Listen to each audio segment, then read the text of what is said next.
Bourne Ultimatum. Yes, we're finally onto my favorite Bourne film in the Bourne trilogy, and unfortunately, I broke the Blu-ray case. If you guys haven't checked out my review of the Bourne Identity and Supremacy, I can recommend you checking those reviews out. But let's get started with, of course, my favorite Bourne film, the Bourne Ultimatum. And here's how I see the Bourne films. The Bourne Identity is more of a mystery film with action in it. The Bourne Supremacy is a thriller with action in it, while the Bourne Ultimatum is a non-stop action thrill ride. This film, The Bourne Ultimatum, was freaking incredible when it comes to the action scenes. Paul Greengrass really improved over The Bourne Ultimatum, which the action scenes in those films were kind of mediocre a little bit, while the action scenes in this film were pretty freaking incredible. I mean, the action in this film was pretty freaking intense for a PG-13 film. Jason Bourne is kicking people's butts in this film.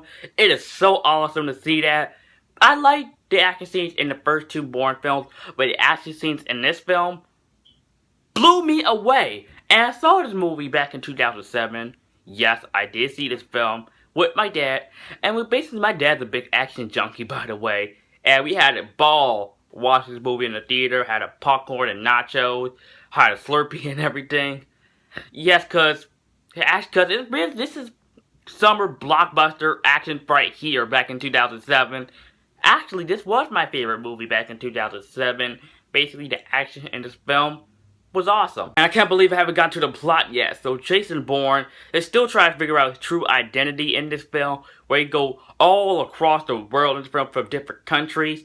And he's still trying to get one step ahead away from these people who tried to kill him or capture him before he even knows the truth about himself. So yeah, this guy is still on the chase from these people who tried to kill him. We get a new antagonist in this film, and that is Noah Vesson, who is replacing Brian Cox, who committed suicide in the last film. This guy is also after Jason Bourne in this film. Also, Joan Allen's come back as Pamela Landy, who doesn't want to track down Bourne. She's trying to help him out. And Nikki, who joins alongside with Jason Bourne, who she quit the government, who now they call her a traitor because she's now joining Jason Bourne on this chase to discover the truth about him. Do I even have to mention that Matt Damon is great as Jason Bourne? I mean, do I? He has some knowledge of the Bourne film without even seeing the first two films. If you watch this film, you can figure out what's going on in this film. But if you don't have knowledge of the Bourne films, if you haven't seen the first two Bourne films, if you watch this film, you will be completely lost. This is not like you could go see, let's say, The Avengers or some other MCU film where you have to watch each film to figure out what's going on in the plot. Because you have to really watch the first two films to really pick up what's going on in this film. And that's exactly what I love about the Bourne Ultimatum. It picks up right after the Bourne Supremacy, like literally right after it. And I'm like, wow. Wow. I mean, it's like me walking in to go see Star Wars The Force Awakens without even watching the original trilogy. Like I said before with the action in this film, it is intense. It is absurd. This movie is non-stop action. It gives you an adrenaline rush in this film, especially with the car chase sequences in this film. And this movie is Mad Max Fury Road before there even was a Mad Max Fury Road. That's how freaking intense the action in this film. It gives you an adrenaline rush. And I was watching this film and I sweated.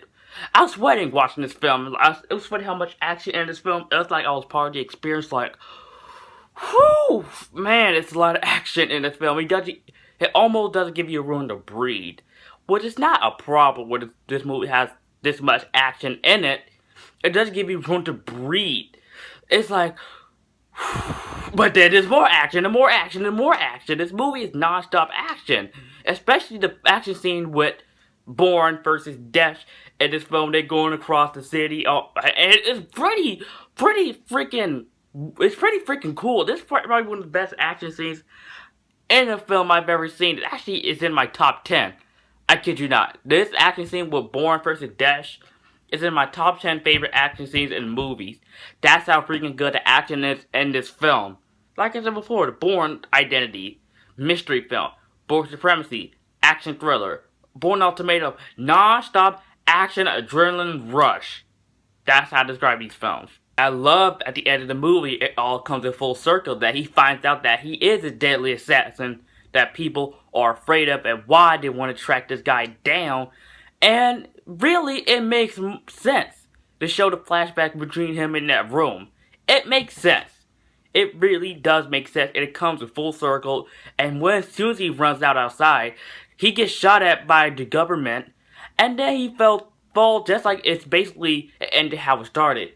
He falls into the lake, but then he swims away, and so it gives you a possibility that it might be another film.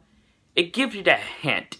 It gives you a hint that the Jason Bourne franchise might continue. So the movie had a great ending to a trilogy, which is now a quadrilogy with Jason Bourne. No, the Bourne legacy does not exist. It does not exist. Bourne Ultimatum is my favorite in the Bourne trilogy. Well, quadrilogy now, but Jason Bourne hasn't come out yet. But is this film also one of my favorite action films? And this movie is probably one of my favorite movies of all time. I'm serious. That's how freaking good this movie is.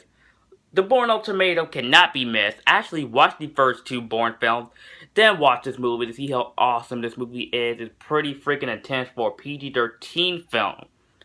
And I definitely agree with what the late Roger Ebert said. Sorry about that. It's the exhilarating movie with mind-blowing action. Roger Ebert, God may rest your soul, and you are right about this movie. I'm gonna give the Bourne Ultimatum an A+.